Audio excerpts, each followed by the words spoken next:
आज हम बात करते हैं एक ऐसे शीर्षक की जिसे बारहमासी कहा जाता है। यह बारहमासी का अवतरण हमारे गुरुदेव स्वामी श्री अड़गड़ानंद जी महाराज जी के भी गुरु परमहंस स्वामी श्री परमानंद जी महाराज जी के हृदय में उतरा था।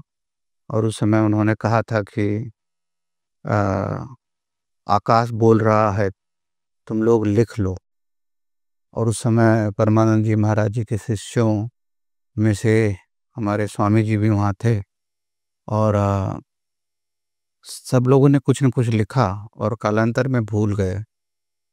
महाराज जी ने सबको जोड़ के सबसे पूछ पूछ करके इसे संकलित किया और बारहमासी के रूप में इसे प्रस्तुत किया। यह एक किताब है जिसे बारहमासी कहते हैं। ये परमानंद जी महाराज हैं और दे स्वामी जी, स्वामी अड़गड़ानंद जी महाराज। ये पुस्तक है, ये यदि आप कभी आश्रम जाएं तो वहाँ मिलेगी और इंटरनेट पे भी अवेलेबल है। तो इसमें कुछ चीज़ों का वर्णन किया गया, मैं उससे बेहतर तो नहीं कर पाऊँगा, लेकिन मैं इसको थोड़ा-सा सरलीकरण करने की कोशिश इसलिए कर रहा था और इसका मैं इंग्लिश में भी अनुवाद करूँगा इस टॉक का, ताकि इंटरनेशनल ऑडियंस तक भी पहुँचे। हिंदी में लिखी गई है और मैं इस प्रयास में ये भी कोशिश कर रहा हूँ कि इसका जो थोड़ा-सा कॉर्पोरेट जगत है, सामाजिक क्षेत्र है, इसमें उस तरह से थोड़ी-सी समझाने की कोशिश करूँ ताकि लोगों की रुचि इस विद्या की तरफ जाए, उम, विशेषतः महाराज जी की तरफ भी जाए और ताकि वो उनके सानिध्य में जाकर कुछ दर्शन लाभ लें और अपना उद्धार भी करें। तो बारहमासी कुछ इस तरह से लिखी गई है और थोड़ी-सी सद्दुकड़ी भाषा भी है उसमें, तो उसको समझना इतना आसान नहीं है। मैं इसको आसान करने की कोशिश कर रहा हूँ, अगर लेकिन इसमें कोई त्रुटि होती है तो क्षमा प्रार्थी हूँ। इसमें शुरुआत में है कि चैत चहत चित चोर को चेला चतुर सुजान, चित्त के मेले न चौधरी तो चित्त में भई गलतान। चतुर ने क्या करी चतुराई, हमारा चित्त चेत चकोर किया, अपने चित्त चांदनी चमकाई। चंदा चहुओर चकोर चला, चित्त चेतन में गिरदी खाई। चकचान अचानक चंद चढ़ा, चंदा की चमक चित्त पर छाई। इस तरह की कुछ भाषा है उसमें। तो मोटा-मोटा अगर आप ये समझ लीजिए कि प्रकृति जो अव्यक्त और व्यक्त प्रकृति है, जो परमात्मा की छाया है, उसमें परमात्मा के प्रकाश को धारण करने की हमेशा ललक रहती है। इस स हमेशा रहती है। तो जब उसने उस तो अपने भीतर जब उसने उस चंदा की चाँदनी, ये प्रतीक है कि यानी परमात्मा के प्रकाश को अपने अंदर जब धारण करना चाहा, अपने चित्त चाँदनी चमकाई, तो जब अपने गर्भ में धारण करती है तो प्रजनन भी कर देती है। तो बहुत सारे चेतन रूप जीवात्मा के आ जाते हैं जो प्रकृति से सन्निहित होते हैं। एक परमात्मा है जो सन्निहित नहीं है, अलग है सर्वथा व्यक्त और अव्यक्त प्रकृति से। और ये जो है सन्निहित हो गया है, जो चेतन जो है इसमें आके चित्त चेतन में गिरदी खाई, यहाँ आके प्रकृति में अब वो मटिया मेट हो गया। अब यहाँ आने के बाद में चंदा चहुओर चकोर चला, ये जो चाँद था ये छोटा वाला, ये चारों तरफ अब जाने लगा, प्रकृति में भ्रमण करने लगा और यहाँ उसको मोह उत्पन्न हो गया और प्रकृति आकर्षक है इसलिए इसमें उसका मन लगने लगा और उधर से विमुख हो गया। अब जो प्रकृति इसके साथ जो चेतन के साथ मिल के बन गई थी, वो जो है अव्यक्त प्रकृति नहीं, ये प्रकृति जो व्यक्त प्रकृति है, ये परमात्मा से विमुख होने लगी। तो लेकिन उसका जो मूल उद्देश्य था, अव्यक्त और व्यक्त प्रकृति के जो दो दरवाजे हैं जिनसे वार्तालाप या जो एक्सचेंज होता है, उसमें ये प्रकृति हमेशा वो अव्यक्त प्रकृति ये याद दिलाती रहती है प्रकृति को कि आप ये आपका जो उद्देश्य था वो यही था कि उसके प्रकाश को अपने भीतर चमकाना, उस चांदनी को। तो लेकिन अब हो नहीं रहा है, तो प्रकृति पूरी कोशिश करती है कि जीवात्मा वही देखे, वही समझे और प्रकृति में जहाँ-जहाँ उसका मन लग रहा है, वहाँ पर उसको निराशा दे ताकि वो समझे कि असल में उद्देश्य ये है। तो तो सारे भोग परोसती है, लेकिन भोगों के पीछे दुःख है इसका आभास कराती है। दुःखालयम् अशाश्वतम्, कि ये अशाश्वत है, ये जो भी तुम देख रहे हो, भोग रहे हो, और दुःखालयम् है, ये दुःख का घर है। तो वो की रचना तो ऐसे भी कर सकते थे कि ये मनुष्य बहुत काल तक जिए और अनादि काल तक जिए, ऐसे लोक विभिन्न लोकों में अलग-अलग काल की गणना है, ये सब भी है। लेकिन कालांतर में हर जगह जो है, यही है कि वो पुनरावर्ती हैं, आते और जाते रहते हैं। तो गुरु महाराज के हृदय में ये चीज़ जब अवतरित हुई, तो मेरे ख्याल से वही प्रेरणा थी कि भगवान बता रहे थे कि कैसे इससे बाहर निकला जाए। तो अब महापुरुषों के हृदय में वाणी आती ही रहती है, ताकि ये क्रमशः चल करके अपने उस स्वरूप को प्राप्त कर लिया जाए। तो उसमें आया ऐसे कि 12 महीने हैं, तो हम जब योग पथ पर चलना शुरू करते हैं, साधना की शुरुआत होती है, तो प्रथम मास चैत है, फिर वैशाख है, जेठ है, आषाढ़ है, श्रावण है, भादो, क्वार, कार्तिक, अगहन, पूस, माघ, फागुन। तो ये जो गाँव की भाषा है ना, उसमें ऐसे मार्गशीर्ष वगैरह ये सब का नहीं वर्णन है। तो ऐसे जो गाँव में महीनों के नाम लिए जाते हैं, वो इस तरह से इसमें उच्चारित हैं। तो ये बताया गया कि अब जो है ये ऐसे चलते जो वाणी हुई भगवान की महाराज जी को, वो ऐसी थी कि ऐसे ही होता है, और आखिर में यहाँ जाते-जाते जब आप मेरे स्वरूप तक पहुँच चुके हो, तो अब इसको व्यक्त कर दो, लोगों को बता दो।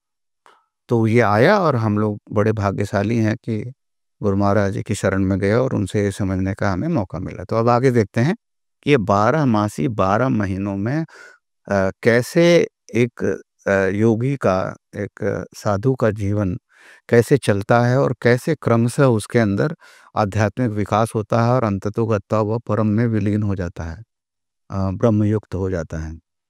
पहले योग युक्त होता है, फिर ब्रह्म युक्त हो जाता है, फिर वो ब्रह्म हो जाता है, और वो तुरीय अवस्था को सच्चिदानंद स्वरूप हो जाता है।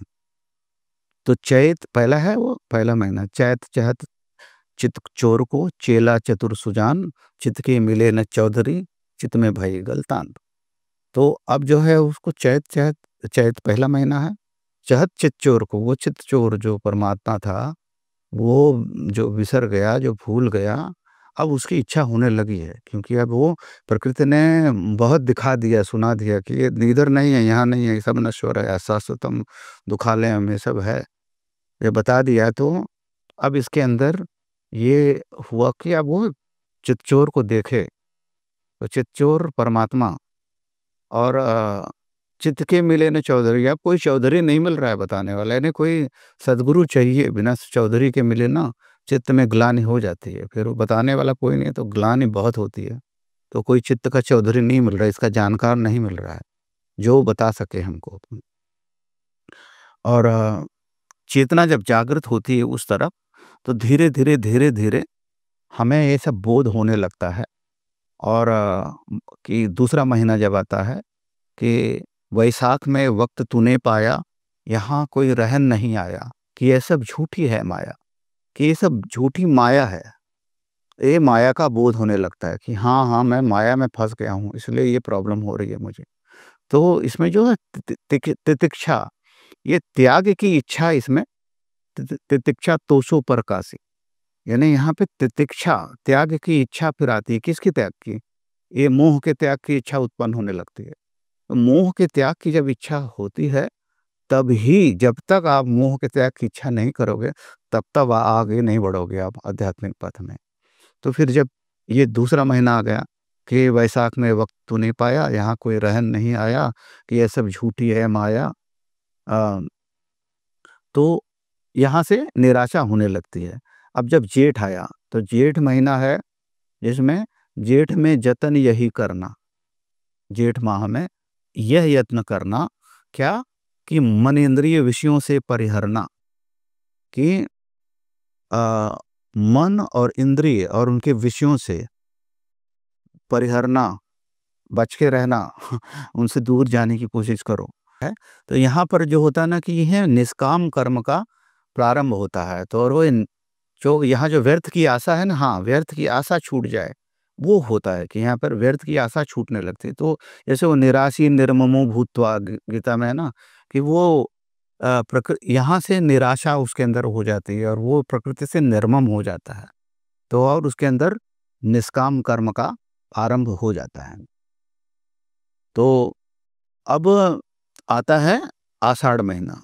आषाढ़ महीना में आषाढ़ में सत्संगति करना, वहाँ तू पावे सब मर्मा, तुझे वहाँ होवे जिज्ञासा, तब लगे मोक्ष की आशा। हाँ, ये जो मैं कह रहा था पहले कि आषाढ़ में सत्संगति करना वो उपदेश है कि आप जब इस स्थिति आ जाए आपकी कि आप निष्काम कर्म करना चाहते हैं, निराशी हो रहे हैं, मोह माया को पूरी तरह से समझ चुके हैं, तो अब क्या करना चाहिए आपको?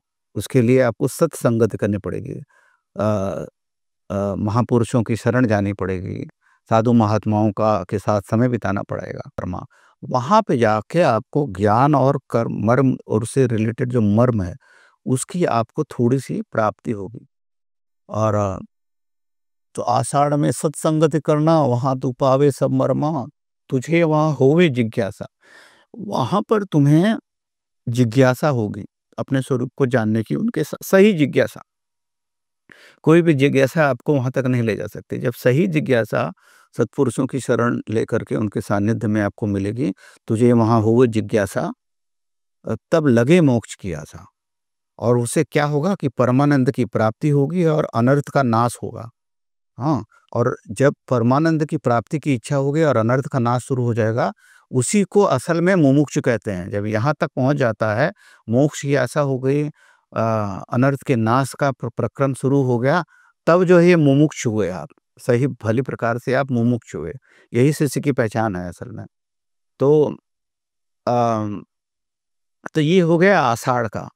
अब आता है श्रावण मास। श्रावण में के लिए कहते हैं कि श्रावण में शरणागत होना। शरणा पूर्ण शरणागति, अभी आप भली बात समझ गए, मुमुक्षु हो गए सब, लेकिन अब मामला आगे बढ़ेगा नहीं, क्योंकि आपके अंदर पूर्ण समर्पण नहीं आया है। तो आप शरणागति लें। अब जितने महात्माओं से मिले, जितने लोगों का सानिध्य किया, उसमें से आपको कोई एक सद्गुरु मिलेगा। अगर आपकी इतनी तैयारी हो गई, तो सद्गुरु आपको मिल जाएँगे। या तो आप वहाँ चले जाएँगे या सद्गुरु आपके पास चले आएँगे। वो आप छूटेंगे नहीं फिर। तो सावन में शरणागति करना, पैर सद्गुरु के धो पीना। और सद्गुरु मिल जाए ना, तो उनके पैरों को धो धो के पी लो, क्योंकि वह भस्मीभूत भगवान शिव हैं सद्गुरु। तो उनको उनके पैर सद्गुरु के धो पीना, साफ जब होए तो हरा सीना, रंग तब रहनी का देना। जब आपका सीना माने हृदय, आपका अंतराल जब स्वच्छ हो जाएगा ना, तभी वो अपनी रहनी का रंग देंगे, आपके ऊपर रंग तभी चढ़ेगा। तो कहते हैं ना कि जब कपड़ा गंदा हो, गंदे मैले कुचैले कपड़े पर रंग नहीं चढ़ाते ना, तो मैल के साथ में रंग क्या चढ़ेगा? इसलिए पहले उसको साफ, अगर जो स्वच्छ कपड़ा है ना, एकदम साफ, सफ़ेद, उस पर रंग चढ़ता है। तो यह है कि साफ जब होए तो हरा सीना है, आपके चित्त की चादर जो एकदम पूरी साफ हो गई, तब उसमें रहनी का रंग चढ़ेगा। किसकी रहनी का? सद्गुरु की, उस महापुरुष की रहनी का रंग तब चढ़ेगा। साफ अ साफ जब होए तोहरा सीना, रंग तब रहनी का दीना। और श्रद्धा कर गुरु वेद में, कर मन का समाधान, कर्म अकर्म के साधन त्यागे, सहे मान अपमान। तो गुरु और गुरु की वाणी में, गुरु की वाणी ही वेद है। तो श्रद्धा कर गुरु वेद में, वो अलग वेद नहीं जो कि ऋग्वेद, यजुर्वेद, सामवेद, अथर्ववेद है। अब इस वेद में जो गुरु के मुख से निकली वाणी है, वही वेद है। श्रद्धा कर गुरु वेद में, कर मन का समाधान, कर्म अकर्म के साधन त्यागे, सहे मान अपमान। तो इसमें होगा क्या कि तत्वमसि के अर्थ को तोय करूं प्रकाश, संशय शोक मिटे तेरा, होय अविद्यानाश। तो जब ऐसे करोगे तो जो सद्गुरु हैं, जिनकी शरण आप गए हैं, वो तत्त्वमसि, तुम ही वही हो, उसके अर्थ का कहने से नहीं हो जाता ना, कि ये कहते तत्त्वमसि अहम ब्रह्मास्मि से नहीं हो जाता है। जब वो सद्गुरु चाहेगा, उसकी कृपा से ही आपके अंदर तत्त्वमसि के सही अर्थ का प्रकाश होगा। वो प्रकाश आता है वहाँ से। जब वो प्रकाश आता है तो आपको सब समझ में आ जाता है। आपको कुछ किसी और को समझाने की ज़रूरत नहीं पड़ती है और कोई पोथी पढ़ने की ज़रूरत नहीं होती है। जो शास्त्रों में लिखा है, जो वेद वेदांतों में लिखा है, वो सब आपको समझ में आ जाता है। आप जब उसका प्रकाश हो जाता है, उसके प्रकाश में सारे अक्षर अपना अर्थ खुद ही बता देते हैं आपको। तो तत्त्वमसि के अर्थ को तोय करूँ प्रकाश, संशय शोक मिटे तेरा, होए विद्यानाथ। आपका संशय और शोक पूरी तरह से मिट जाता है और जो अविद्या है, जो इस मोह रात्रि में की अविद्या है, उसका नाश हो जाता है एकदम से। तो ये हो गया ये सावन का। फिर भादों महीना आता है। भादों में अ, ये है अ, भादों में भ्रम मिटने का है। महीना भादों का आया, भरम सब चीजें, गुरु की भक्ति चित्तधार, प्रेम रस पीजे। अब शरणागति हो गई थी, प्रकाश आ गया, भादों का महीना आया, तो आपका प्रकाश आ गया, इसलिए अंधेरा दूर होने लगा। तो सारे भ्रम जो हैं धीरे धीरे धीरे धीरे दूर होने लगे, भ्रम सब चीजें। और गुरु की भक्ति चित्तधार, अब गुरु की भक्ति भी अब बढ़ने लगी आपकी। तो उसको चित्त में धारण करके आप प्रेम रस को पीने के अधिकारी हो गए। आप बैठेंगे, आपका तो ध्यान लगने लगेगा, आपके अंतस में वो परमात्मा का प्रकाश आएगा और बढ़ता जाएगा दिन दिन। दिन दिन बढ़ो सब बढ़त सवायो। अब ये है, मामला ऐसा आ जाता है कि यहाँ पर ये भेद आता है कि अब वो ईश्वर जिसकी हम इतने दिनों उपासना करते थे, अब उसको क्या छोड़ दें? और ये अब ये सद्गुरु को बना लिया है, अब इन्हीं को भगवान माने। तो वहाँ पर कहते हैं ईश्वर से अधिक भक्ति, ये बराबरी का भी दर्जा नहीं है। ईश्वर से अधिक भक्ति गुरु की कीजिए, इस मानव तन को पाए सुफल कर लीजिए। इसका मतलब ये जो सद्गुरु आपको मिले हैं, ये सारी ईश्वरीय मान्यताओं जो हम जिनकी हम आज तक पूजा करते बैठे हैं, ये इनसे भी ऊपर की चीज़ है कोई। तो अ, ईश्वर से अधिक भक्ति गुरु की कीजिए, इस मानुष तन को पाए सुफल कर लीजिए। क्यों? कि ये ब्रह्मवेत्ता वक्ता सुरति, गुरु के लक्षण जान, इच्छा राखे मोक्ष की ताहि शिष्य पहचान। यहाँ पर क्या है, शिष्य को समझना चाहिए कि जो मेरे सद्गुरु हैं वो ब्रह्मवेत्ता हैं, ब्रह्म के जानकार हैं, वक्ता हैं, ब्रह्म के बारे में व्यक्त कर सकते हैं। सुरति, सुरति को स्थापित कर सकते हैं, श्वास में उसको इंस्टॉल कर सकते हैं इस ज्ञान को। अ, ये गुरु के लक्षण समझ लो, यही करते हैं वो। और तुम्हारा काम है इच्छा राखे मोक्ष की। आप अपनी मोक्ष की इच्छा को बरकरार रखिए, इधर-उधर मत भटकिए। ये थोड़ा-सा प्रेम रस पीने लगे, उसके बाद थोड़ा इधर भी होंगे। मोक्ष की इच्छा बिल्कुल निरंतर बरकरार रखेंगे। यही आपकी एक्चुअली पहचान होगी। अब क्वार महीना आया। क्वार में करना यही उपाय, तत्त्वमसि श्रवणन मन लाए। तत्त्वमसि जिसका उपदेश दिया था कि तुम वही हो, अ, उसकी बात तत्त्वमसि को श्रवणन मन लाए, उसको सुनो। तत्त्वमसि आपके अंदर वही हो बोलता है, तो उसको ध्यान से सुनो कि तुम वही हो, तुम वही हो, तुम वही हो। आपके भीतर जो है ओम सोहम सोहम, वो ये इसके द्वारा उसको सुनो कि तुम वही हो। और कहते हैं कि जुगत से मनन करो प्यारे, खुले जासे अंदर के ताले। तो युक्ति से इसका मनन करो, ताकि तुम्हारे भीतर के सारे ताले खुल जाए। ये जुगत है, जुगाड़ जिसको कहते हैं ना, कि जुगाड़ लगाइए इसको। इसमें जब आप अंदर तत्त्वमसि की जो हम ओम की ध्वनि सुनने लगोगे, तो इसमें बहुत सारी चीज़ें आपकी उभर कर आएँगी और उसमें आपको अपनी संरचना के हिसाब से युक्ति लगानी पड़ेगी कि इसको कैसे रोकें, इसको कैसे थामें, वो सब लिखा हुआ नहीं रहता है। अभी तक तो ये करना ही पड़ेगा आपको।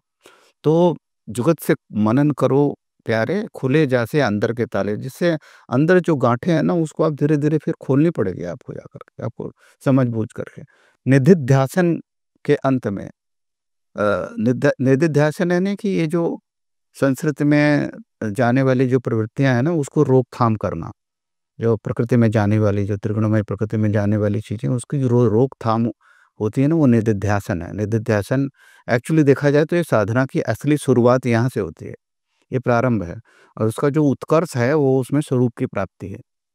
तो निधिध्यासन के तो ये शुरुआत हुई, इसके अंत में ऐसा होए भान कि ब्रह्म आत्मा एक लग, तब होए ब्रह्म का ज्ञान। तो इसकी पराकाष्ठा में वो ब्रह्म का ज्ञान होता है, अंत में ऐसा होए भान, और ब्रह्म और आत्मा उसको फिर एक देख के तब जाके ब्रह्म का ज्ञान होता है। तो उसको अगर दो देखोगे तो नहीं होता है, यानी द्वैत यहाँ से समाप्त होना शुरू हो जाना चाहिए आपका, और एक अनन्य परमात्मा का ही चिंतन करना पड़ता है।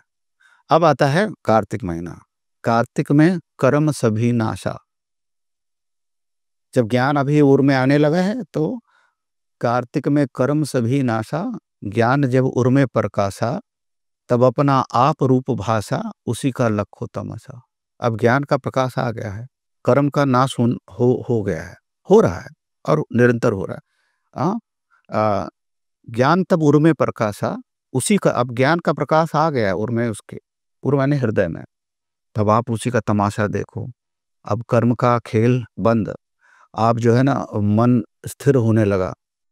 आर पार हमरो नहीं, नह देश काल से अंत, मैं ही अखंडित एक हूँ, सब वस्तु का तंत्र। यानी मेरा कोई आर पार नहीं है। जो ज्ञान के प्रकाश में हम आप समझने लगते हैं कि मेरा कोई आर पार नहीं है, मैं सर्वव्यापक हूँ, और मैं ही सभी वस्तु, जो जितनी भी चीजें दृश्यमान जगत है, अदृश्यमान है, सबकी फैब्रिक मैं ही हूँ, सब वस्तु का तंत्र। तंत्र माने उसका जो फैब्रिक है, जो उसके जो जिससे बुना हुआ है वो मैं ही हूँ।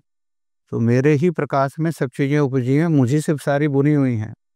सूत्रे मणिगढ़ा इव, जैसे गीता में कहा है ना कि जैसे एक माला है, उसको पिरोने वाला मैं ही हूँ बीच में, लेकिन फिर भी मैं निर्लेप हूँ। ये बात ध्यान में रखने योग्य है। फिर अब आता है कि ये अगहन, अगहन में ज्ञान अग्नि जागी। अगहन जलना शुरू हुआ।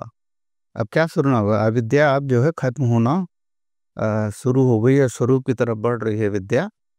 तो अगहन में ज्ञान अग्नि जागी, लोक सब दाहन को लागी। अब यहाँ ना विद्या भी धीरे धीरे परिणत होती जा रही है, वो उसका भी लोप होगा, क्योंकि अब स्वरूप की ओर अग्रसर हो रहा है ना। तो अगहन में ज्ञान अग्नि जागी, लोक सब दाहन को लागी। अब लोक सब दाहन कौन सा लोक है? वो सारे लोक, भूर्भुव स्व महाजना तपः सत्य लोक, उसके ऊपर के भी सारे लोक, सब शिव लोक, विष्णु लोक, सब धीरे धीरे धीरे धीरे सब जो है सत्य की ओर ले जा रहा है ना। तो सब जो प्रकट हुआ है, जो सगुण है, वो सब का सब निर्गुण की तरफ अब जा रहा है। तो ये सारे लोग जो हैं, वो ऊपर के लोग सात, नीचे के लोग सात, ऊपर और ऊपर जो शिव लोक, ब्रह्म लोक, विष्णु लोक, सब फूंक दिए ब्रह्मा और विष्णु, फूंक दिए राम और कृष्ण। तो ब्रह्मा विष्णु इन सब का जो अबोध है, जो जहाँ से इस जीव को, चेतना को सब भरण पोषण पालन और जन्म मृत्यु सब प्रदान होती है प्रकृति के द्वारा, प्रकृति वहीं से लेती है अध्यास, वो सब जो है विलीन होते जा रहे हैं इसमें। फूंक दिए ब्रह्मा और विष्णु, फूंक दिए राम और कृष्ण। राम और कृष्ण जिसे परब्रह्म कहते हैं, जिनको सगुण रूप में हम देखते हैं, वो निर्गुण की तरफ लेके जाता है। वही राम ब्रह्म परमार्थ रूपा, उस परमार्थ रूप का अब जो है वो निर्गुण भाव की तरफ बढ़ रहा है। फूंक दिए ब्रह्मा और विष्णु, फूंक दिए राम और कृष्ण, अब निर्गुण की तरफ, राम कृष्ण परब्रह्म के निर्गुण रूप की तरफ जा रहा है। जलत जलत ऐसी जली, जाको आर न पार, ईश्वर जीव ब्रह्म और माया फूंक दियो संसार। अब देखो इसकी समरी ये है कि ये ऐसे ही जल रहा है सब कुछ धू धू धू धू करके, अविद्या और विद्या सब, कि अब ईश्वर जीव और ब्रह्म इन सब का भेद भी मिट गया, और जिससे परे जो सतचित आनंद है अब प्रकट होने को है। तो पूरा जो संसार है, दृश्यमान अदृश्यमान जगत जो है, जिसको संसार कह लो, प्रकृति कह लो, तो ये ईश्वर जीव ब्रह्म, ईश्वर जीव और ब्रह्म के भेद अलग अलग बताए गए हैं। ये जीव है जीव के ने उपमान बनाए, सब ईश्वर की धारणाएँ की, ब्रह्म की संकल्पनाएँ की, उनको जोड़ के रखा, माया का बीच में पर्दा लगाया कि भाई माया है तो तब तक दिखेगा नहीं। वेदांती लोग यही सब बताते हैं। और विवेकानंद ने जो वेदांत की का प्रस्तुतिकरण किया था, वो इन इस सगुण और निर्गुण को साथ लेकर के किया था। ज़्यादातर वो निर्गुण निर्गुण बोलते थे, लेकिन अब जो वेदांती आए हैं ना, ये लोग इस तरह से बातें करते हैं जैसे प्रकृति ही सब कुछ है, मैटर ही सब कुछ है, इसी में से सब उपजता है, यही है परस्परम संभूतम। गीता में कहा है कि जो अशास्त्र विहित लोग हैं, जो काममाश्रित हैं, वो लोग हमेशा यही कहते हैं कि सब परस्परम संभूतम, ये आपस में संयोग से सब उत्पन्न हो गया है, इसमें परमात्मा ईश्वर या कृष्ण कहते हैं मेरा कुछ सहयोग नहीं मानते हैं। ये कुछ आत्मा परमात्मा का लेन देन नहीं है, ये परस्परम संभूतम आपस में हो गया है ऐसा। ये विडंबना जो है ना, ये हमारे सनातन संस्कृति के उस रूप को की तरफ ले जा रही है जो सत्य से परे ले जाएगी और साधना से विमुख करेगी। तो अपने अंतराल में जो यज्ञ निर्धारित है गीता में, श्वास-प्रश्वास का यजन और क्रमशः सोपान है जो हम 12 महीनों का बता रहे हैं, ऐसे-ऐसे चलना, ये इन सब से दूर ले जाएगा कि खाली हमने पढ़ लिख लिया और सब किताबें, पोथी ये सब पढ़ ली, बहुत सारे ज्ञान हुए, हम वेदांती हो गए, हम आचार्य हो गए, हम महामंडलेश्वर हो गए, हमें सब ज्ञान हो गया। अब हम बोलेंगे वही सही है, हमने साधन कुछ नहीं किया। हमने एक पथ चला नहीं, अपने अंतर मन में जा करके अपने अस्तित्व को टटोला नहीं और किसी महापुरुष की शरण नहीं ली, जागृति नहीं प्राप्त की। बिना जागृति के ये रायात शुरुआत ही नहीं होती है, जागृति पहला स्टेप है। जब तक गुरु की कृपा से जागृति नहीं होती है, आप इस विषय में कुछ नहीं जानते हैं, सब रटंत है। अ, सब लोग तू कहता कागज की लेखी, मैं कहता आँखन की देखी। आँख से किसी ने कुछ देखा नहीं है, कागज में लिखा हुआ इधर से पढ़े उधर से पढ़े, सब पढ़ पढ़ के सब बता देते हैं, कुछ किसी को पता नहीं है। क्योंकि जो परमात्मा का ज्ञान है, वो परमात्मा की प्रत्यक्ष जानकारी परमात्मा ही देता है और सिर्फ अधिकारी को ही देता है जो उसके योग्य हो चुका है। और ये अधिकारी करोड़ों में एक होता है, इतने अधिकारी नहीं होते हैं। इस जिसको देखो सब लोग इसके ज्ञानी बने फिरे हैं। तो अ अब हो गया कि अगहन वाला ईश्वर जीव ब्रह्म और माया फूँक दियो संसार, यहाँ बिना ईंधन के प्रकाश है। एक ये प्रकाश अब ये प्रकृति में जो प्रकाश आता है वो तो प्रकृति ने उत्पन्न कर दिया, तो ये प्रकाश किसने उत्पन्न किया? ये जो बेवकूफ़ियाँ चल रही हैं इस समय वेदांत के नाम पर, ये इनका बिल्कुल खंडन किया जाना चाहिए। और ये भारत की जो सनातन अध्ययन और ज्ञान से जो अर्जित किया हुआ है और जो ऋषियों में अभी भी है, महापुरुषों में है, बहुत सारे संत हैं हमारे भारत में जो इस पथ पर चलते हैं और उन्होंने अपने आप को उसमें स्थित कर रखा है, वही सचमुच आध्यात्मिक हैं। बाकी जो अध्यात्म की मीमांसा करने वाले लोग हैं, वो बरगला रहे हैं, बहका रहे हैं हम लोगों को। तो यहाँ बिना ईंधन के प्रकाश है। अब आता है पूष महीना। पूष महीना, पूष में पूर्ण आपया। अब ये सब जब जल गया, मिट गया, विद्या विद्या का लोभ हो गया, तब पूष महीना आया तो इसमें पूर्ण आप अपने आप पूर्णता आने लगती है। अब ये नहीं कि अब पूर्णता कहाँ है, ढूँढने की ज़रूरत नहीं पड़ती। इतना होने के साथ हमें ही पूर्णता अपने आप में प्रकट होने लगती है। क्यों? क्योंकि यहाँ अब पुण्य और पाप का खेल खत्म हो गया। यहाँ पर कोई पुण्य और पाप नहीं है। अब यहाँ किसी का जाप भी करने की ज़रूरत नहीं है। कहो अब जपूँ कौन-सा जाप, मिटा सब जन्म जन्म मरण संताप। शुरुआत क्यों की थी? कुछ संताप था, कुछ दुःख था, कुछ परेशानी थी, इसीलिए शुरू किए थे ना।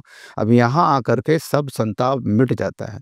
अगर आपका संताप अगर आपका परम प्रकाश हो गया है और अभी भी संताप मिटा नहीं है और अभी भी आप परेशान हो, उद्विग्न दिखते हो, लोगों को भी परेशान कर रहे हो, दुनिया और जगत की अलग-अलग बातें बता रहे हो और खुद भ्रमित हो और दूसरों को भी भ्रमित कर रहे हो, तो आपका संताप नहीं मिटा है। तो इसलिए इस बात को समझ करके, पूछ तक का समझ करके आप देखिए कि पूर्णता अपने आप में कैसे खिलती है। ये खिल अब ब्रह्म पुष्प खिल रहा है, इसकी मैं बात करता हूँ अक्सर। यहाँ पर इस स्थिति में जब पूर्णता आने लगती है, यहाँ पर न ज्ञाता अज्ञान न ज्ञेय कछु, ध्याता ध्यान न ध्येय। यहाँ पर ना मैं पहले ज्ञाता था, मैं और कोई ज्ञेय था और एक कोई ध्याता था, मैं ध्यान धरता था, कोई ध्येय था, परमात्मा को ध्येय बनाया था। अब ज्ञाता ज्ञान न ज्ञेय कछु, ध्याता ध्यान न ध्येय, और ध्याता और ध्येय भी नहीं रहा। क्यों? क्योंकि मेरे निज शुद्ध स्वरूप में उपाधेय नहीं है। अब मेरा जो शुद्ध स्वरूप है, मेरा अपना निज शुद्ध स्वरूप, उसमें उपाधेय यानी अर्जित करने जैसा, कुछ और पाने जैसा कुछ बचा ही नहीं है। अब यहीं पर सब समाप्त। उसको पा लेने के बाद कुछ भी पाना शेष नहीं रह जाता, और वो अब हम फिर पुनरावर्ती नहीं होते हैं, हमारे आवागमन के चक्र से मुक्त हो जाते हैं। तो अ, और हे, उपाधेय नहीं है। हे माने जो त्यागने योग्य है, कि ऐसा कुछ अर्जित करने योग्य नहीं है।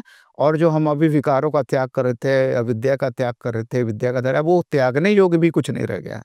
उपाधेय नहीं है, ना अर्जित करने लायक कुछ बचा है, न त्यागने लायक कुछ बचा है। ये स्थिति में हम पहुंच गए। कहाँ, किस महीने में पहुंचे हम लोग? पूष माघ में, पूष महीने में।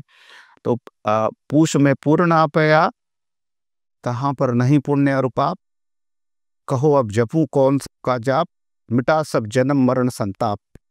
ज्ञाता ज्ञान न ज्ञेय कछु, ध्याता ध्यान न ध्येय, मम निज शुद्ध स्वरूप में उपाधेय नहीं है। फिर से दोहरा दे रहा हूं, अर्थ में बता चुका हूं इसका। अब कहते हैं कि करूं फिर किसकी तलाशी? अब किसकी तलाश करना है? अब तलाश करने के लिए कुछ बचा ही नहीं है। राम हमारो भजन करे, हम पायो विश्राम। अब ये विश्राम की स्थिति आ गई। अब आनंद में अब जा रहा है। अब मिलन हो चुका है, तो अब महीना आ गया। मिलन हो चुका है तो महीना आ गया माघ का। माघ में मिटी मिलन की भूख, माघ में मिटी मिलन की भूख, तहाँ पर नहीं आशिक माशूक। अब पहले यहाँ आशिक था, एक माशूक था। हम आशिक थे, परमात्मा हमारा माशूक था। यही है चैत चाहत चित्तचोर को, चित्तचोर परमात्मा और चकोर हम। अब ये दोनों का जो प्रेम था ना, अब ये आशिक माशूक का प्रेम खत्म हो गया, क्योंकि वो फूल को छूते ही भावना उसी में समा गया, उसी में नष्ट हो गया। फुलवा के छुअत भ्रमर मर जाए, ऐसे कबीर का एक भजन है ना, कि फुलवा के छुअत भ्रमर मर जाए। फूल को का स्पर्श पाते ही भंवरा मर जाता है। भंवरा है मन जाकर, भ्रमर रूपी मन जो है वो उसी में जाके समाहित हो जाता है।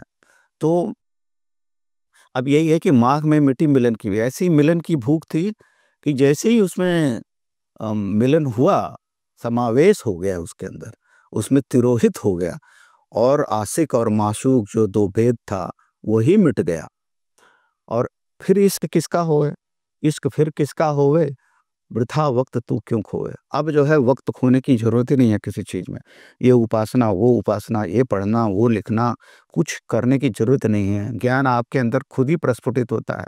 जो दुनिया भर में, जो कालांतर में लोगों ने, विद्वानों ने, महापुरुषों ने जो कुछ सब लिख रखा था, वो सब आपकी समझ में आ जाता है।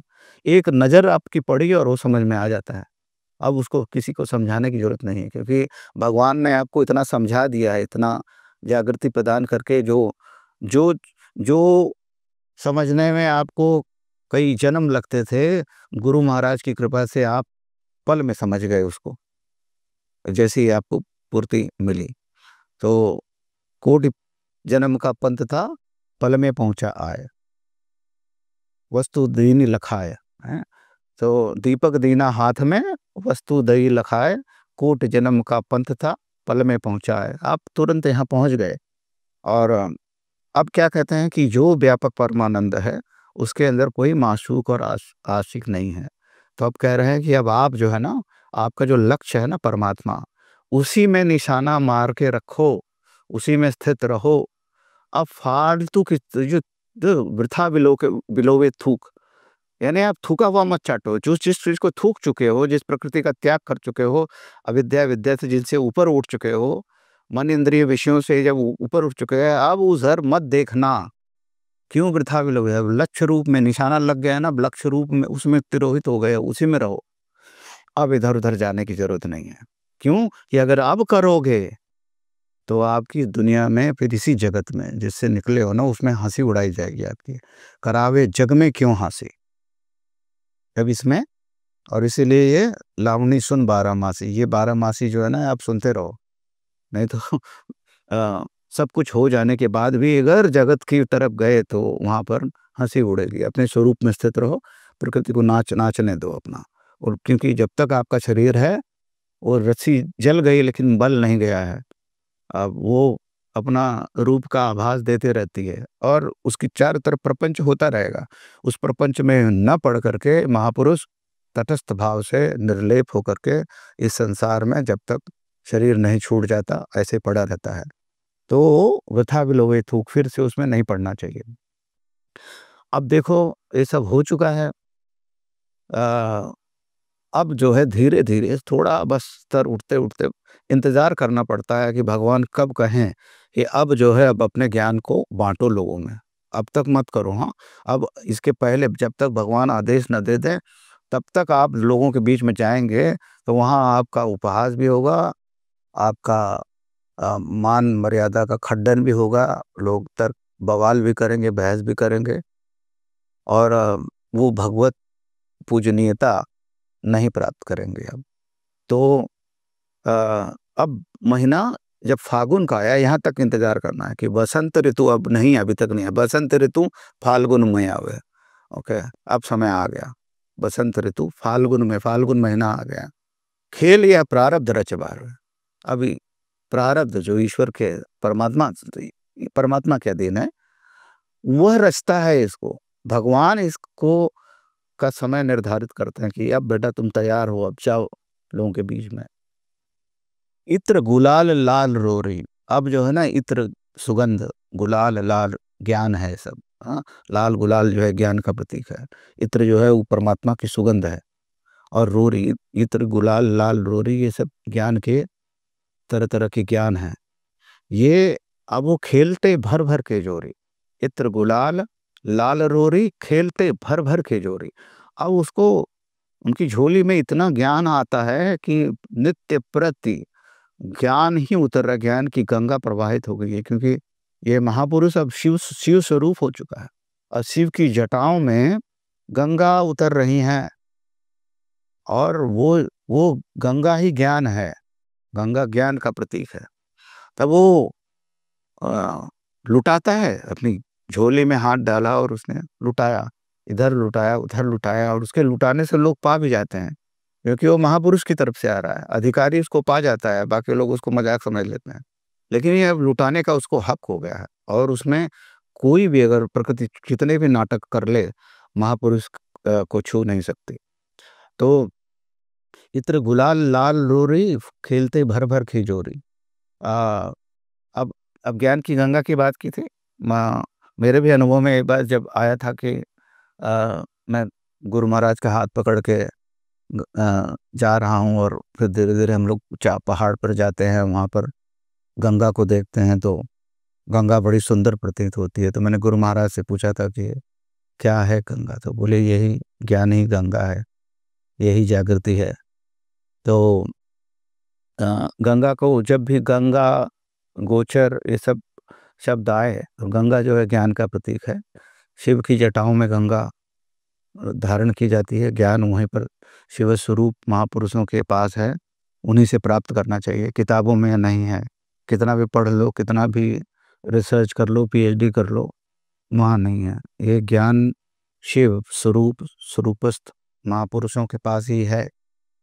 अब ये हुआ ये कि जब अब होली, अब यही होली है, यहाँ पे होली की अविद्या की होली फूंक दी है, और विद्या जो है क्रमशः चलते हुए अपने स्वरूप में अपने को विलुप्त कर दिया उसने, ओम तत्सत में। तो होली अविद्या फूंक के हो गए गुप्त आनंद, गुप्त आनंद जो है ना अब उसको पा लिया, वो सत्यचितानंद में समाहित हो गया। और इसको जो वो विवेकी लोग हैं ना, इसको बड़ी प्रकार समझ के इस रास्ते पर चलते हैं और यहाँ पर पहुंच जाते हैं। जो मतिमंद है, जो अहम ब्रह्मास्मि, हम ही वो हैं, सो हम, और ये सब करने लगते हैं, वो यहाँ तक नहीं पहुंच पाते हैं, क्योंकि वहाँ अहम बोल रहा है, वो अहम की ही बात करेंगे, अहम के को ही दुत्कारेंगे, और असल में स्वयं अहम में स्थित हैं और परमात्मा को नकारते हैं। और मैंने सुना है बहुत से जो यूट्यूब पर बोलने वाले हैं, प्रवचन करता है, वो सब कहते हैं कि सब प्रकृति का यह है खेल। अ, लेकिन गीता में एक जगह है, मया दक्षिण प्रकृति सूयते सचराचरम। कृष्ण कहते हैं, मया दक्षिण प्रकृति सूयते सचराचरम। मेरी अध्यक्षता में प्रकृति इस चराचर की रचना करती है। अध्यक्षता मतलब क्या होता है? पार्टि ये क्या है? It's not participation, but it's presiding. Exactly preside. Why do you preside? You preside because you want to oversee it. You oversee it is because you don't want it to go out of control. तो ये गीता के श्लोक हैं। तो इसके अतिरिक्त जो बातें करना वो अशास्त्र वेद है, और ये दंभ और अहंकार से युक्त है, इनसे बचना चाहिए। अ, अब महाराज जी की एक थोड़ी-सी बात को बताता हूँ, परमानंद महाराज जी की। जब उन्हें साक्षात्कार होने के पहले, ये जो आखिरी वाली सीन है ना कुछ, एक समय तो था जब उनके अनुभव में आया कि शूर्पणखा की नाक कट गई है। अ, तो शूर्पणखा की नाक कट गई है, यानी कि सीता का हरण होगा ही, यानी आपकी शक्ति का हरण होगा ही होगा।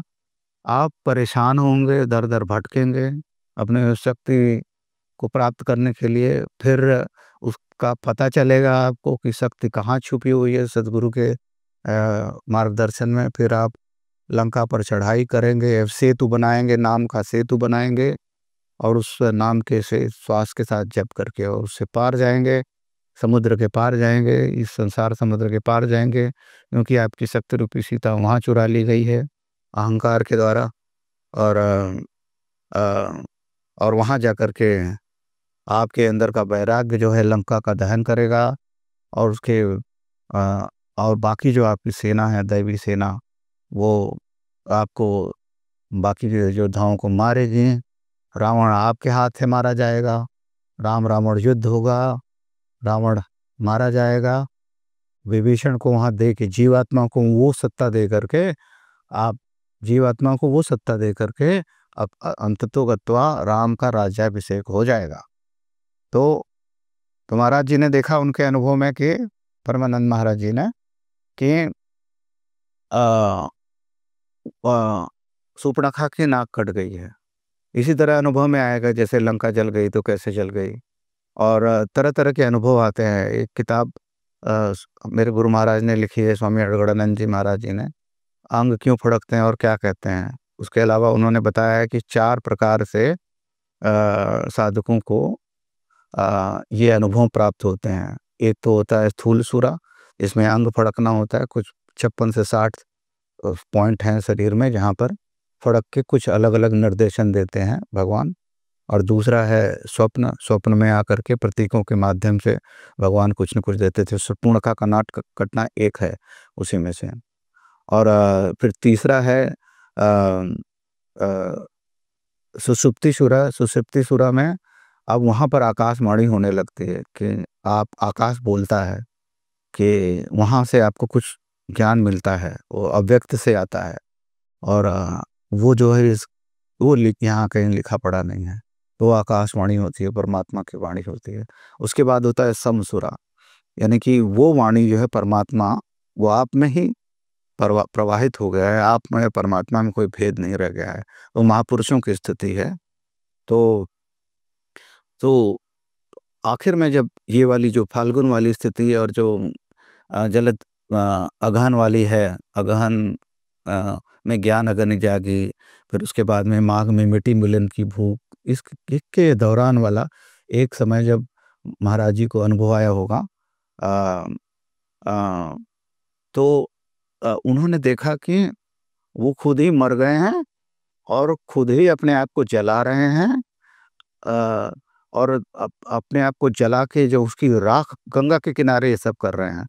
गंगा यानी ज्ञान है ना, ज्ञान के किनारे, ज्ञानम उपाश्रित्य अपने को ही जला रहे हैं, अपनी ही राख को गंगा नदी में बहा रहे हैं। उसके बाद जिस जगह पर उन्होंने जलाया, वहाँ पर जो थोड़ी बहुत राख बची थी उसको भी काच के पोंछ के फिर से गंगा नदी में बहा दिया। और फिर उसके बाद जब पूरी तरह से वहाँ चला गया, तो देखा कि उसी नदी में से कोई स्वर्णिम दिव्य आकृति उभर कर आती है और जिसको हिरण्यमय बोलते हैं पुरुष ना, वो बाहर निकल के आता है। तो महाराज जी देखते हैं, ये अनुभव में उनके आ रहा है। हाँ, तो वो अनुभव है ना, वो अब किस तरह का अनुभव था मुझे पता नहीं है, कि स्वप्न का अनुभव था कि सुसुप्ति का था या जागृति में था, वो मुझे पता नहीं है, ये मेरे बस की बात नहीं है। तो उन्होंने देखा कि वो जो स्वर्णिम अ, दिव्य पुरुष निकल कर आया था नदी से, गंगा नदी से, वो एकदम इनके जैसा ही था। उसका उसकी आँख सोने की, बरौनी सोने की, त्वचा सोने की, बाल सोने का, सब कुछ सोने का ही था। और भगवान ने कहा कि ये तुम्हारा ही स्वरूप है, तुम इसे प्रणाम करो और आज से तुम्हें इसी स्वरूप में रहना है। तो उसके बाद महाराज जी कहते थे कि ये घटना, ये अनुभव आने के पश्चात उनकी काया कंचन जैसी हो गई। जो काला-काला शरीर था वो एकदम गोरा-गोरा हो गया और बड़े लुभावने से लगने लगे। ये सब हुआ है उनके जीवन में। तो मेरा सौभाग्य है, मैं स्वामी अड़गड़ानंद जी महाराज का शिष्य हूँ और उनके गुरु महाराज परमानंद जी महाराज को जो आकाशवाणी हुई थी 12 माह से, उसके बारे में कुछ बता रहा हूँ। मैं योग्य नहीं हूँ कि उसको अधिकतर करके बता सकूँ या उसे इतर कुछ कोई बात बता सकूँ। लेकिन यही है ना कि राम का गुण कई प्रकार से गाया जा सकता है, तो मैं समझ लीजिए कि मैं गायक मंडली से हूँ और वही चीज़ दोहरा रहा हूँ जो महाराज जी ने लिखा है। इसमें अगर कोई भूल-चूक हुई होगी तो मैं कुछ लोकोक्तियाँ जो परमानंद महाराज जी के बारे में प्रचलित हैं, उनके बारे में कुछ कुछ लोकोक्तियाँ 8-10 लोकोक्तियाँ हैं, इनके बारे में अ, वर्णन करता हूँ, जो जान के आपको, जो सुन के बड़ा अच्छा लगेगा कि किस स्तर के महापुरुष थे वो। क्या क्षमता थी उनकी, किस लेवल की सिद्धि थी और कैसे वो जन कल्याण करते थे, कोई बहाना बना करके। हमारे पूज्य स्वामी जी महाराज, अ, स्वामी जी श्री अड़गड़ानंद जी महाराज का भी एक अनुभव है इसमें, वो भी हम देखते हैं कैसा था वो। अ, तो जब कभी कोई महाराज जी के पास आए और कहे कि मैं आप यहीं पर रहूँगा और आपकी सेवा करूँगा, तो गुरुदेव भगवान कहा करते थे कि वो आन के मुँहे चने की रोटी बहुत निक लागत है, पियर पियर लेकिन गटई धरत है। यानी कि दूसरे के मुँह की में अगर चने की रोटी रहे ना, तो देख के बहुत अच्छा लगता है, लेकिन पीला-पीला लगता है, लेकिन गला पकड़ता है। तो मतलब ये है कि साधुओं को देख करके उनके जैसा बनने की कोशिश करने लगते हैं, लेकिन जब करने जाते हैं तो पता चलता है कि ये कितना कठिन काम है। तात्पर्य था। फिर कहते हैं महाराज कि उसके साथ नियम रूपी नमक चाहिए, प्रेम रूपी पानी चाहिए, तभी वह निगलते बनता है। जो चित्त ही चना है, चित्त की प्रवृत्तियों को समेटना तथा उनका निरोध करना ही उसको निगलना है। इस चित्त के पूर्ण निरोध के साथ ही उस परम तत्व का आलोक, जहाँ जीवात्मा समाहित हो जाती है, समझ में आ जाता है। ये एक लोकोक्ति है।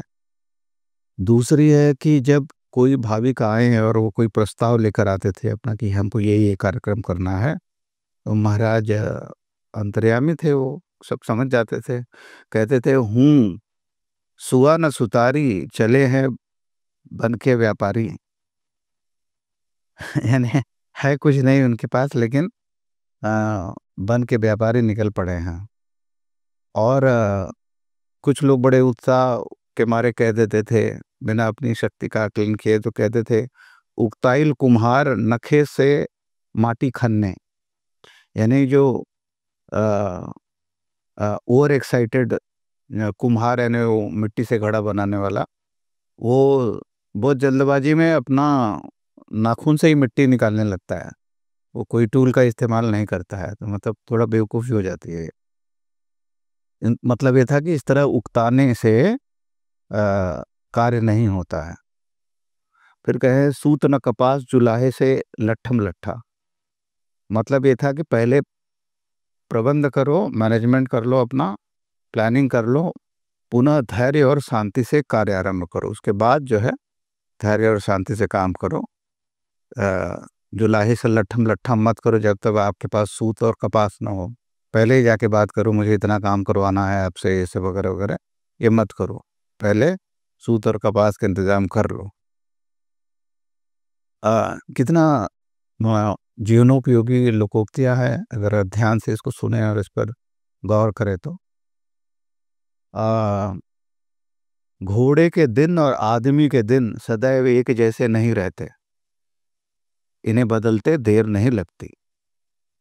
आ, इसका मतलब यह है कि घोड़े के दिन और आदमी के दिन कभी भी बदल सकते हैं। और फिर अपनी विभूति प्रसाद देते हुए स्नेह से एक छड़ी मार देते थे उसको, और ये छड़ी जो है आशीर्वाद के रूप में लगती थी। और एक बार कोई एक व्यक्ति आए महाराज जी के पास, बोले आप छड़ी क्यों मारते हैं? तो उन्होंने बताया कि भगवान जब स्वरूप देते हैं तो कुछ हथियार भी हाथ में दे देते हैं। और महाराज जी को ये था कि भगवान से मिला था कि अगर किसी को छड़ी मार दे तो कल उसको फांसी होने वाली है, तो नहीं होगी, वो रुक जाएगी। मतलब इतनी शक्ति थी। अम, तो और बायां हाथ किसी पर रख दे तो उसकी सब दुर्गति हो जाए, वह शाप के रूप में हो जाएगा। और दाहिना हाथ किसी को मार, दाहिने हाथ से अगर किसी को मार दें तो उसकी फांसी भी कट जाएगी। ये मतलब परमहंस महाराज जी के बारे में प्रचलित था। और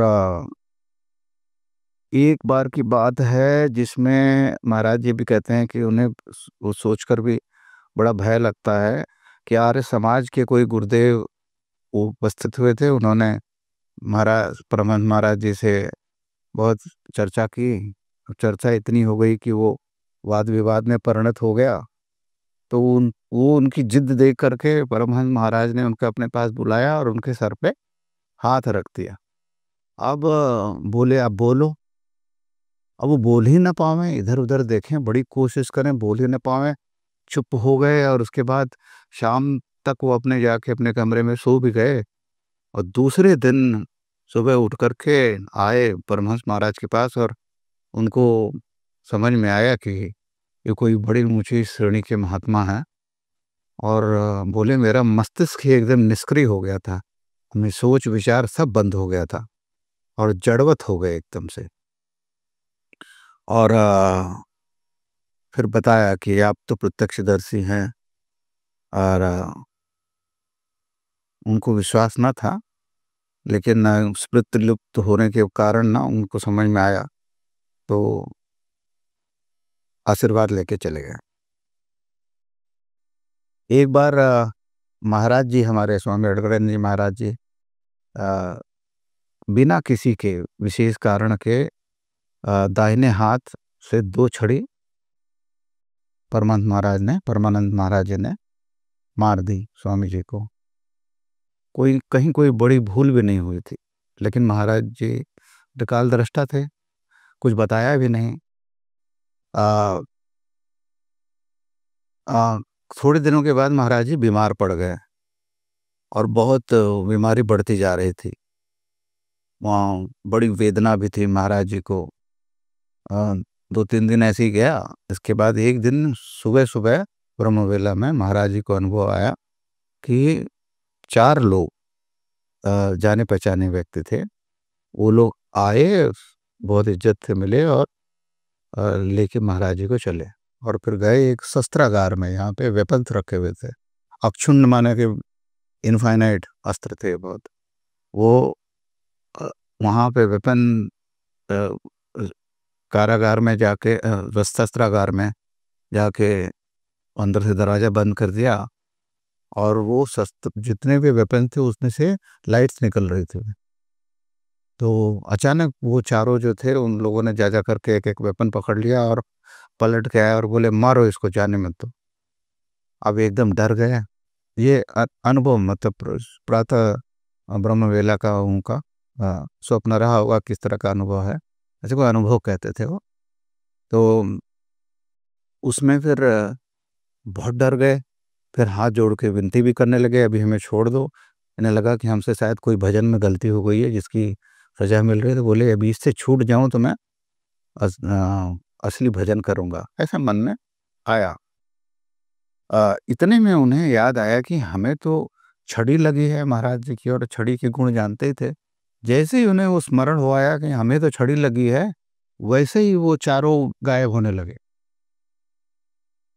और एक एक करके सब गायब हो गए। और जो भी उनकी स्थिति थी वो पूरी बदल गई। शस्त्रागार भी गायब हो गया, जो वेपन हाउस था वो भी गायब हो गया, और महाराज जी की बीमारी भी उसी समय दूर हो गई। आ, और ऐसा ऐसा मेरे साथ भी हुआ कि मैं जब पहली बार स्वामी जी का दर्शन किया था मैंने, उसी रात को हम लोग औरंगाबाद के 40 गांव में गए थे, और वहाँ महाराज जी के लिए एक कॉट का इस्तेमाल हुआ था, और उस पर सो नहीं रहे थे। कह रहे थे इसमें संकल्प है हम न सोए। फिर कुछ मिठाई उठाई आई, उसको उस पर रख के फिर हम लोगों को बांट दी गई। ये 1998-99 की बात है। आ, और फिर कहे अच्छा ठीक है अब हम सोएंगे। तो महाराज जी इस पर लेटे तो सब लोग दबा रहे थे उनका पैर, जो साधु लोग थे, तो गृहस्थों को उनको छूने की अनुमति नहीं है। हम नए नए थे, तो हमने देखा कि महाराज जी का पैर कोई दबा नहीं रहा था, वो जो पंजा होता है पैर का, तो हमारे हाथ में वही आया, हम उसको दबाने लगे। हमें पता नहीं था कि ऐसे छूते नहीं महाराज जी को। तो सब लोगों ने मना किया, मुझे नहीं नहीं छुओ मत महाराज जी को। महाराज जी पेट के बल लेटे हुए थे, और पलट के देखा और फिर कहा कि पाड़े को दबाने दो। हमें अक्सर पाड़े पाड़े कहते थे महाराज जी, कभी कभी इंजीनियर साहब कहते थे। तो आ, फिर महाराज जी ने कहा कि पाड़े को दबाने दो। फिर हम धीरे धीरे दबा रहे थे कोमलता से, तो महाराज जी बोले कि अरे जंगली पैर है, जोर जोर से दबा। तो उसी रात को हमें भी स्वप्न आया था कुछ ऐसा कि मैं, मेरी पत्नी और मेरी बिटिया, आ, वो अक्सर वो जो एक हरा कलर का फ्रॉक पहने रहते थे, वही पहने हुए। हमारा एक छोटा सा घर है, उसमें किचन भी है, एक छोटा सा कमरा है उसी में। वो नीचे सोई पड़ी हुई है। हम लोग, हम बड़े लोअर मिडिल क्लास अवस्था में थे। आ, और मेरी पत्नी खाना बना रही है, और किचन की जो खिड़की है रसोई घर की, उसके बाहर से ऐसे ढलान है, उसे बहुत सारे पत्थर रखे हुए हैं, और वहाँ से 3 लोग पत्थर मार रहे हैं। 3 या 4 पता नहीं, जैसे 3 साफ साफ दिख रहे थे, पत्थर मार रहे हैं। जो और पत्थर जो है, और मैं गुर्रा कर कह रहा हूँ कि कौन है, चिल्ला रहा हूँ, देखता हूँ अभी तुम लोगों को। और इतने में वो पत्थर गिरने की आवाज़ें तेज होने लगी, जोर जोर से पत्थर आने लगे। और अब हमें डर लगने लगा कि कहीं ऐसा ना हो कि कोई पत्थर अंदर आके कांच तोड़ करके मेरी पत्नी को लग जाए, मेरी बिटिया सो रही है उसको लग जाए। और कमरा हमारा उतना ही बड़ा था, तो आ, अब हमें लगा कि कुछ ऐसा गड़बड़ ना हो जाए। तो डर लग गई अचानक से, बहुत बहुत ही भयानक डर व्याप्त हो गया मेरे भीतर। और इतने में स्वामी जी सफेद कुर्ते में, सफेद सफेद सब कुछ सफेद, दाढ़ी ये सब ज्योतिर्मय एकदम ऐसे आते हैं एकदम से जैसे, और पूरा जैसे मेरे हृदय के पूरे भय को ऐसे साफ करते हुए एकदम से चले जाते। आम, आ, ये मेरा पहला स्वप्न था। मेरा ये जो अनुभव था, पहला अनुभव था महाराज जी का। उसी दिन मैंने पैर चरण स्पर्श किया था और दबाया था, सौभाग्य से। तो जब मैं ये पढ़ रहा था, जीवनादर्श और आत्मानुभूति में, ये किताब जो मेरे पास है वो ये है, ये इसी में से पढ़ पढ़ के बता रहा हूँ कि ऐसा मेरे साथ भी हुआ। उसके बाद मैंने 3 दिन लगातार कोई ना कोई स्वप्न देखा है, और वो सारे सपनों की मैं चर्चा नहीं करता हूँ। एक स्वप्न आया था जो हमारे गांव में कोई चिता सजी हुई है और उसके चारों तरफ महाराज जी घूम रहे हैं, और हम गांव वालों से कह रहे हैं कि भगवान है, प्रणाम करो। अब पहले दिन का सपना आ चुका था, अब हमको वहाँ बोध हो गया था कि महाराज जी भगवान स्वरूप हैं, भगवत स्वरूप हैं, वे मामूली महात्मा नहीं। और हम गए थे चर्चा करने के लिए कि खूब बात विवाद करेंगे, लेकिन पहले ही दिन के स्वप्न में हमें अपनी औकात पता चल गई, क्योंकि उस समय आ, हमारी एकदम, जैसे बोलते हैं ना कि जब वो महाराज जी का स्वरूप आया था स्वप्न में, तो हम एकदम विचार शून्य हो गए थे। और और तीसरा लोकोक्ति के बारे में बताते हैं कि आ, कुछ भक्त आए और उन लोगों को कठिनाइयों और रोग से घबराया हुआ देखकर महाराज जी सांत्वना देते हुए बोले कि माया और भगवान के सदा ही लड़ाई होती रहती है, मोर बढ़ती माया देखा ही नहीं चाहत है, आखिर संखिया बाजी पर बाबा के खिजाई के। तो मतलब रोग बीमारी दूर होगी, लेकिन हमें खिजा के, बाबा के खिजाई के, जो विभूति ले फिर सब ठीक हो जाए, जाओ विभूति ले लो और फिर सब ठीक हो जाएगा। और लोगों की बड़ी सुख सुविधा का ख्याल भी करते थे, और कहते थे कि ठीक से बैठो, चूतर टेकी के बैठो, उकड़ बैठकर खाने से पेट में सिलवट पड़ जात है, आधा पेट खाइल और जवानी के मरल बराबर होत है। यानी अगर आप अपने सीट पर ना बैठें तो उकड़ कर बैठने से पेट में फोल्ड आ जाता है, और आधा पेट खाना और जवानी में मर जाना दोनों बराबर होता है। और परेशने वाले साधुओं से कहते हैं, अरे अचार नहीं दिया, दिया ही नहीं, अब मैं क्या करूं। और कहते थे कि ये खाने के चार यार, दही पापड़ घी अचार। आ, और इस तरह की बातें महाराज जी कहा करते थे। और जब कोई आवे और आ, साधु बनने आवे और खाना पीना पे ही ध्यान दें और साधना पे कम करे, तो भी कहते थे कि खाए रहो बेटा, बाबा का आटा बाबा का घी, शाबाश शाबाश बाबा जी।